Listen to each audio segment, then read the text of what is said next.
All right, folks, Cecil Robles here with another daily trade. I want to talk to you again about the pound dollar today. We did some analysis on that last week, beginning of this week, and we were basically right in our assessment here. We had an upward movement. I said once price breaks above this high right here, then we're going to see some upward movement. That's exactly what we've had.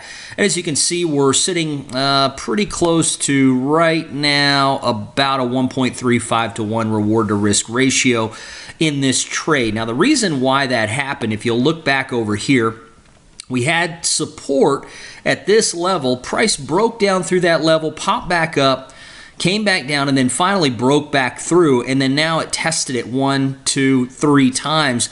That's a pretty significant sign that price is going to move up. We've had kind of an inverted head and shoulders type pattern right here. Here's the head, here's the two shoulder lines. The shoulders right here. And so essentially, what are we looking at now in the pound dollar? You should already be in a long trade if you followed the daily trade that I gave out a few days ago.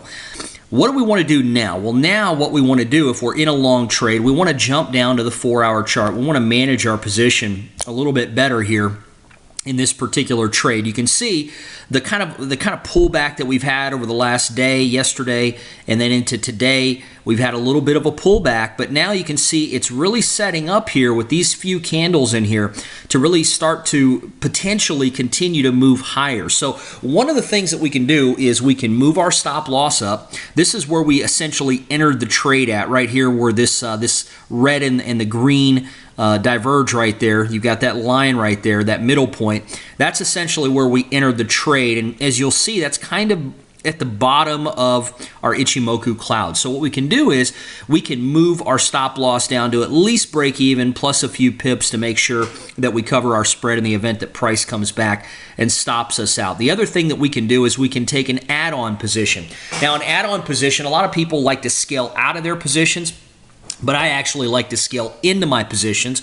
And in this particular case, this would be a good opportunity to scale into a position to add on to this particular trade. We have a little bit more conviction now that price is going to go in our favor and continue to move to the upside. So what we can do is we can actually increase our risk even more. If we took 1%, we could take a 2 or 3% trade on this next trade, on this next leg of the trade. If we took a 2% trade, we could take a 3 or 4% trade on this next leg of the trade. And that's going to exponentially allow us to grow our account and increase our results. If we took a 3% trade, if we're a very aggressive trader, we could take a 5 or a 6% risk on this next trade.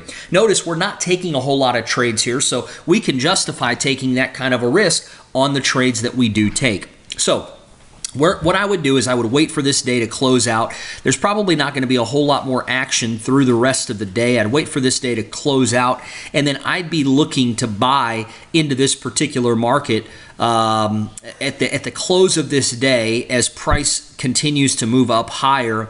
And I'd put my stop loss once again right down here where I'm going to move my break-even stop to. So essentially what's going to happen is now I'm going to move this stop all the way up to there, take the risk completely out of the trade now, and that's going to obviously give me a nice potential for profit continued going forward. I think this market can go higher. That's what we're looking at for the daily trade. So hope you enjoyed this. Hope you're making some money, and stay safe in the market.